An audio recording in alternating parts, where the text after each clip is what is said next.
ब्रह्म पुराण के इस अध्याय में हम यमलोक के दक्षिण द्वार तथा नरकों का वर्णन सुनेंगे।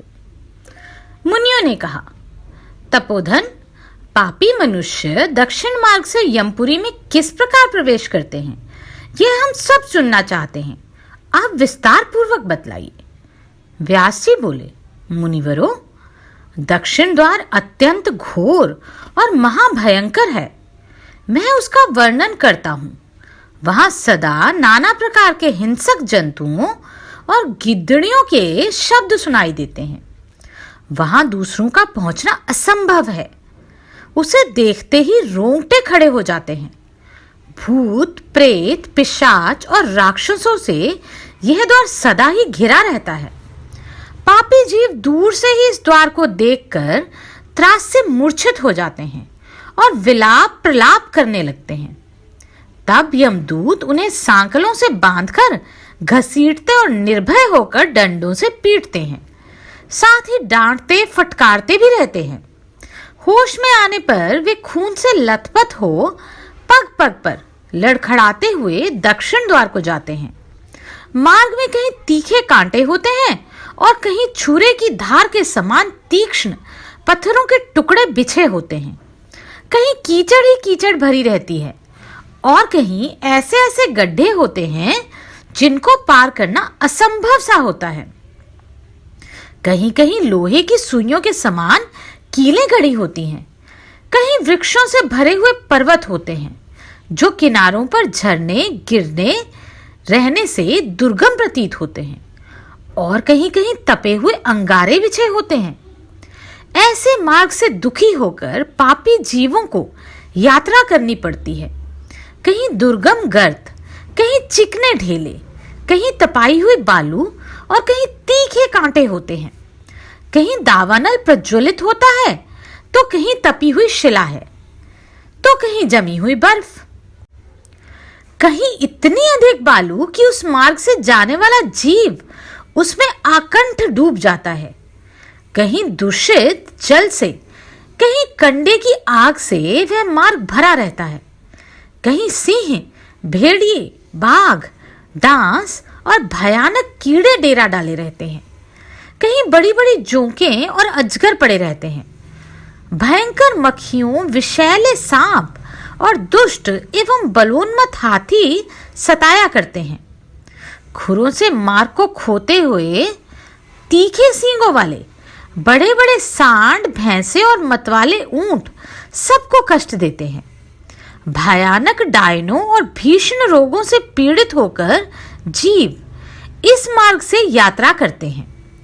कहीं धूल मिश्रित प्रचंड वायु चलती है तो कहीं पत्थरों की वर्षा करके निराश्रय जीवों को कष्ट पहुंचाती रहती है। कहीं बिजली गिरने से शरीर विदीर्ण हो जाता है। कहीं बड़े जोर से बाणों की वर्षा होती है जिससे सब अंग छिन्न भिन्न हो जाते हैं। कहीं कहीं बिजली की गड़गड़ाहट के साथ भयंकर उल्कापात होते रहते हैं और प्रज्वलित अंगारों की वर्षा हुआ करती है जिससे जलते हुए पापी जीव आगे बढ़ते हैं। कभी जोर जोर से धूल की वर्षा होने के कारण शरीर भर जाता है और जीव रोने लगता है। मेघों की भयंकर गर्जना से बार बार त्रास पहुंचता रहता है। बाण वर्षा से घायल हुए शरीर पर खारे जल की धारा गिराई जाती है और उसकी पीड़ा सहन करते हुए जीव आगे बढ़ते हैं। कहीं कहीं अत्यंत शीतल हवा चलने के कारण अधिक सर्दी पड़ती है तथा कहीं रूखी और कठोर वायु का सामना करना पड़ता है। इससे पापी जीवों के अंग अंग में बिवाई फट जाती है। वे सूखने और सिकुड़ने लगते हैं। ऐसे मार्ग से जहां ना तो राह खर्च के लिए कुछ मिल पाता है, ना कोई सहारा ही दिखाई देता है, पापी जीवों को यात्रा करनी पड़ती है। सब ओर निर्जल और दुर्गम प्रदेश दृष्टिगोचर होता है। बड़े परिश्रम से पापी जीव यमलोक तक पहुंच पाते हैं। यमराज की आज्ञा का पालन करने वाले भयंकर यमदूत उन्हें बलपूर्वक ले जाते हैं। वे एकाकी और पराधीन होते हैं। साथ में ना कोई मित्र होता है ना बंधु। वे अपने अपने कर्मों को सोचते हुए बार बार रोते ही रहते हैं। प्रेतों का सा उनका शरीर होता है। उनके कंठ, ओंठ और तालू सूखे रहते हैं। वे शरीर से अत्यंत दुर्बल और भयभीत हुए क्षुधाग्नि की ज्वाला से जलते रहते हैं। कोई सांकल में बंधे होते हैं। किन्हीं को उतान सुलाकर यमदूत उनके दोनों पैर पकड़कर घसीटते हैं और कोई नीचे मुंह करके घसीटे जाते हैं। उस समय उन्हें अत्यंत पीड़ा और दुख होता है। उन्हें खाने को अन्न और पीने को पानी नहीं मिलता।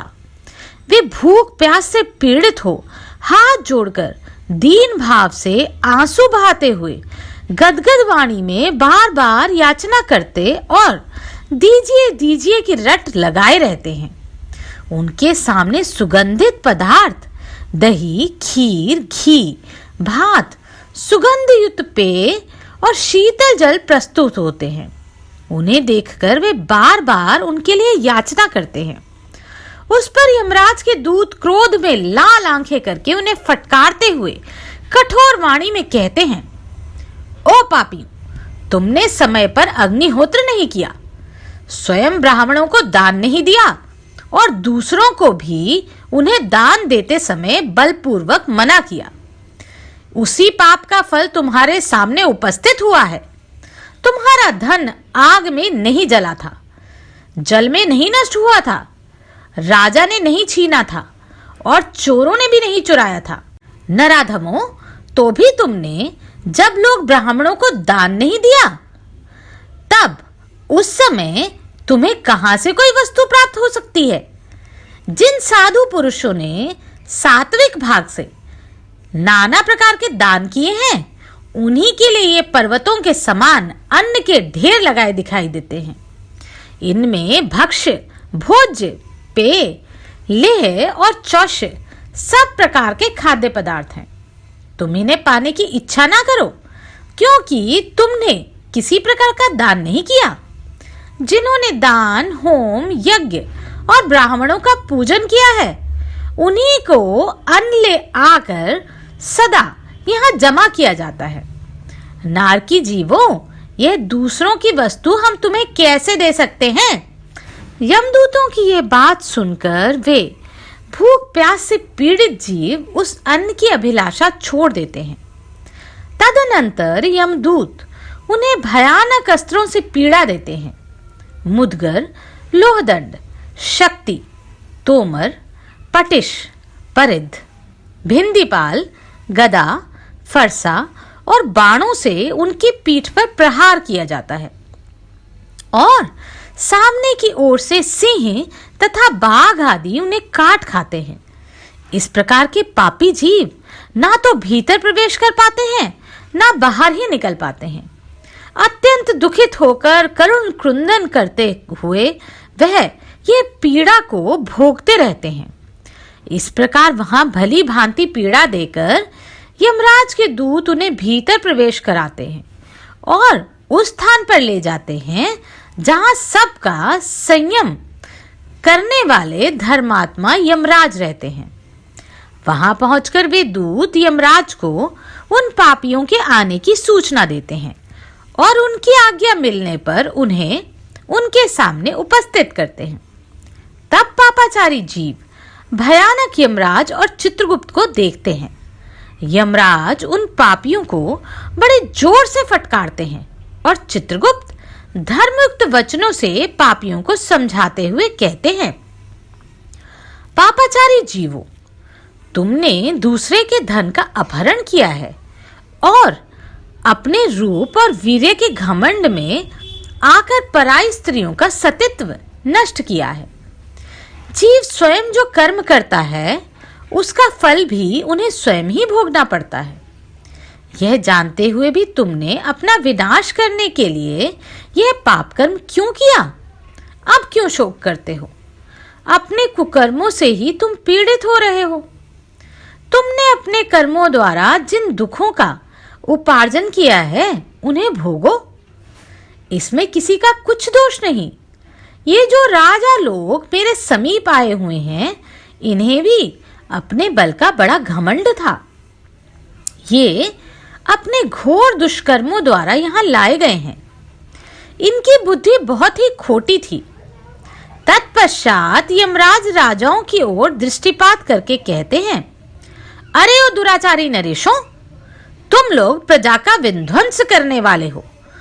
थोड़े दिनों तक रहने वाले राज्य के लिए तुमने क्यों भयंकर पाप किया? राजाओं, तुमने राज्य के लोभ, मोह, बल और अन्याय से जो प्रजाओं को कठोर दंड दिया है, उसका यथोचित फल इस समय भोगो। कहाँ गया वह राज्य? कहाँ गई वे रानियां जिनके लिए तुमने पाप कर्म किए हैं? उन सब को छोड़कर तुम एकाकी यहां लाए गए हो। असहाय होकर खड़े हो। यहां वे सारी सेना नहीं दिखाई देती जिसके द्वारा तुमने प्रजा का दमन किया है। इस समय यमदूत तुम्हारे अंग अंग फाड़े डाले देते हैं। देखो उस पाप का अब कैसा फल मिल रहा है।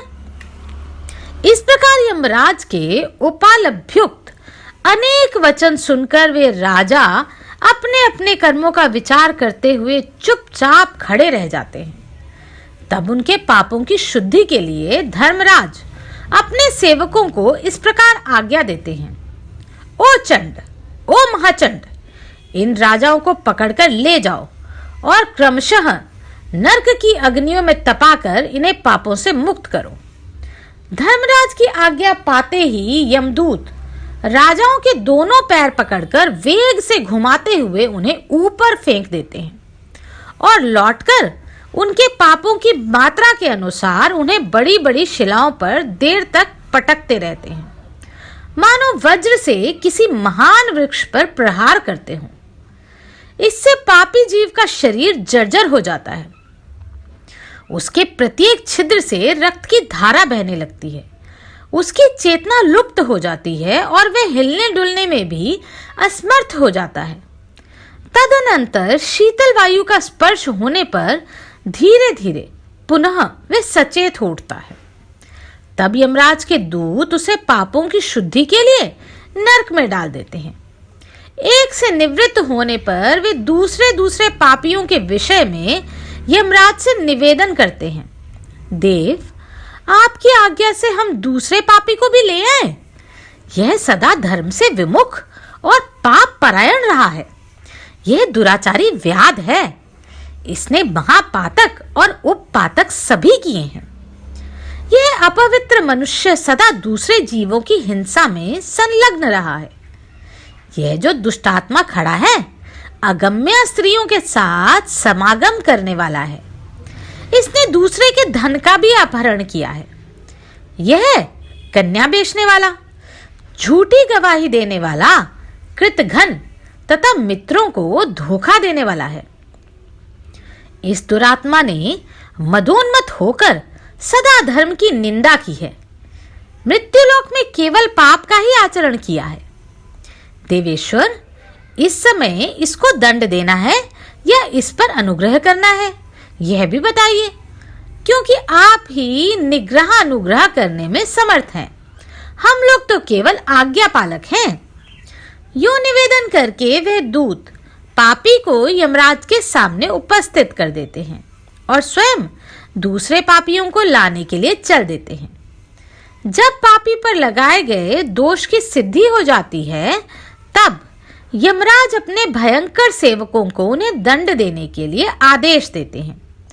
वशिष्ठ आदि महर्षियों ने जिसके लिए जो दंड नियत किया था, उसी के अनुसार ये यम किंकर पापी को दंड प्रदान करते हैं।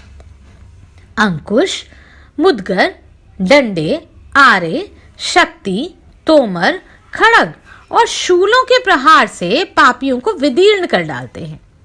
अब नरकों के भयंकर स्वरूप का वर्णन सुनो। महावीची नामक नरक रक्त से भरा रहता है। उसमें वज्र के समान कांटे होते हैं। उसका विस्तार 10,000 योजन है। उसमें डूबा हुआ पापी जीव कांटों में बिंधकर अत्यंत कष्ट भोगता है। गौ का वध करने वाला मनुष्य उस भयंकर नरक में 1,00,000 वर्षों तक निवास करता है। कुंभीपाक का विस्तार 100,00,000 योजन है। वह अत्यंत भयंकर नरक है। वहां की भूमि तपाए हुए तांबे के घड़ों से भरी रहने के कारण अत्यंत प्रज्वलित दिखाई देती है। वहां गरम गरम बालू और अंगारे बिछे होते हैं। ब्राह्मण की हत्या तथा पृथ्वी का अपहरण करने वाले, धरोहर को हड़प लेने वाले पापी उस नरक में डालकर प्रलय काल तक जलाए जाते हैं। तदनंतर रौरव नामक नरक है, जो प्रज्वलित वज्रमय बाणों से व्याप्त रहता है। उसका विस्तार 60,000 योजन का है। उस नरक में गिराए हुए मनुष्य जलते हुए बाणों से बिंधकर यातना भोगते हैं। झूठी गवाही देने वाला मनुष्य उसमें ईख की भांति पेरे जाता है। उसके बाद मंजुष नामक नरक है, जो लोहे से बना है। वे सदा प्रज्वलित रहता है। उसमें वे ही डालकर जलाए जाते हैं जो दूसरों को निरपराध बंधी बनाते हैं। अप्रतिष्ठ नामक नरक पीप, मूत्र और विष्ठा का भंडार है। उसमें ब्राह्मण को पीड़ा देने वाला पापी नीचे मुंह करके गिराया जाता है। विलेपक नामक घोर नरक लाह की आग से जलता रहता है। उसमें मदिरा पीने वाले द्विज डालकर जलाए जाते हैं। महाप्रभ नामक विख्यात नरक बहुत ऊंचा है। उसमें चमकता हुआ शूल गड़ा होता है। जो लोग पति पत्नी में भेद डालते हैं, उन्हें वहीं शूल से छेदा जाता है। उसके बाद जयंती नामक अत्यंत घोर नरक है, जहां लोहे की बहुत बड़ी चट्टान पड़ी रहती है। पराई स्त्रियों के साथ संभोग करने वाला मनुष्य उसी के नीचे दबाया जाता है। शालमल नामक नरक जलते हुए सुदृढ़ कांटों से व्याप्त है। जो स्त्री अनेक पुरुषों के साथ संभोग करती है, उसे उस शालमल नामक वृक्ष का आलिंगन करना पड़ता है। उस समय वह पीड़ा से व्याकुल हो उठती है। जो लोग सदा झूठ बोलते और दूसरों के मर्म को चोट पहुंचाने वाली वाणी मुंह से निकालते हैं, मृत्यु के बाद उनकी जीभा यमदूतों द्वारा काट ली जाती है। जो आसक्ति के साथ कटाक्षपूर्ण पराई स्त्री की ओर देखते हैं, यमदूत के दूत बाण मारकर उनकी आंखें फोड़ देते हैं। जो लोग माता, बहन, कन्या और पुत्रवधू के साथ समागम तथा स्त्री, बालक और बूढ़ों की हत्या करते हैं, उनकी भी यही दशा होती है। वे 14 इंद्रों की आयु पर्यंत नरक यातना में पड़े रहते हैं। महारौरव नामक नरक ज्वालाओं से परिपूर्ण तथा अत्यंत भयंकर है। उसका विस्तार 14,000 योजन है। जो मूढ़ नगर, गांव, घर अथवा खेत में आग लगाते हैं, वे एक कल्प तक इस नरक में पकाए जाते हैं। तामिश्र नरक का विस्तार 1,00,000 योजन का है। वहां सदा खड्ग, पटिश और मुदगरों की मार पड़ती रहती है। इससे वह बड़ा भयंकर जान पड़ता है। यमराज के दूत चोरों की उसी में डालकर शूल, शक्ति, गदा और खड्ग से उन्हें 300 कल्पों तक पीटते रहते हैं। महातामिस्त्र नामक नरक और भी दुखदाई है। उसका विस्तार तामिस्त्र की अपेक्षा दुगुना है। उसमें जोंकें भरी हुई हैं और निरंतर अंधकार छाया रहता है। जो माता पिता और मित्र की हत्या करने वाले तथा विश्वासघाती हैं, वे जब तक यह पृथ्वी रहती है तब तक उसमें पड़े रहते हैं और जोंकें निरंतर उनका रस चूसती रहती हैं। असीपत्रवन नामक नरक तो बहुत ही कष्ट देने वाला है। उसका विस्तार 10,000 योजन है। उसमें अग्नि के समान प्रज्वलित खड्ग पत्तों के रूप में व्याप्त है। वहां गिराया हुआ पापी खड्ग की धार के समान पत्तों द्वारा क्षत विक्षत हो जाता है। उसके शरीर में सैकड़ों घाव हो जाते हैं। मित्रघाती मनुष्य उसमें एक कल्प तक रहकर अपना समय काटता है। करंभ बालू नामक नरक 10,000 योजन विस्तीर्ण है। उसका आकार कुएं की तरह है। उसमें जलती हुई बालू, अंगारे और कांटे भरे हैं, जो भयंकर उपायों द्वारा किसी मनुष्य को जला देता है। वह उक्त नरक में 1,10,300 वर्षों तक जलाया और विदीर्ण किया जाता है। काकौल नामक नरक कीड़ों और पीप से भरा रहता है। जो दुष्ट आत्मा मानव दूसरों को ना देकर अकेला ही मिष्टान उड़ाता है, वह उसी में गिराया जाता है। कुंडमल नरक विष्ठा, मूत्र और रक्त से भरा होता है। जो लोग पंच यज्ञों का अनुष्ठान नहीं करते, वे उसी में गिराए जाते हैं। महाभीम नरक अत्यंत दुर्गंध युक्त मांस व रक्त से पूर्ण है। अभक्ष्य भक्षण करने वाले नीच मनुष्य उसमें गिरते हैं। महावट नरक मुर्दों से भरा होता है। वह बहुत से कीटों से व्याप्त रहता है। जो मनुष्य अपनी कन्या बेचता है, वह नीचे मुंह करके उसमें गिराया जाता है। तिलपाक नाम से प्रसिद्ध नरक बहुत ही भयंकर बताया गया है। जो लोग दूसरों को पीड़ा देते हैं, वे उसमें तिल की भांति पेरे जाते हैं। तैलपाक नरक में खौलता हुआ तेल भूमि पर बहता रहता है। जो मित्रों तथा शरणागतों की हत्या करते हैं, वे उसी में पकाए जाते हैं। वज्र कपाट नरक वज्रमयी श्रृंखला से व्याप्त रहता है। जिन लोगों ने दूध बेचने का व्यवसाय किया है, उन्हें वहां निर्दयता पूर्वक पीड़ा दी जाती है। निर्च्छवास नरक अंधकार से पूर्ण और वायु से रहित होता है। जो ब्राह्मण को दिए जाने वाले दान में रुकावट डालता है, वह निश्चेष्ट करके उसमें डाल दिया जाता है। अंगारोपचय नामक नरक दहकते हुए अंगारों से प्रज्वलित रहता है। जो लोग देने की प्रतिज्ञा करके भी ब्राह्मणों को दान नहीं देते, वे उसी में जलाए जाते हैं। महापाई नरक का विस्तार 1,00,000 योजन है। जो सदा असत्य बोला करते हैं, उन्हें नीचे मुंह करके उसी में डाल दिया जाता है।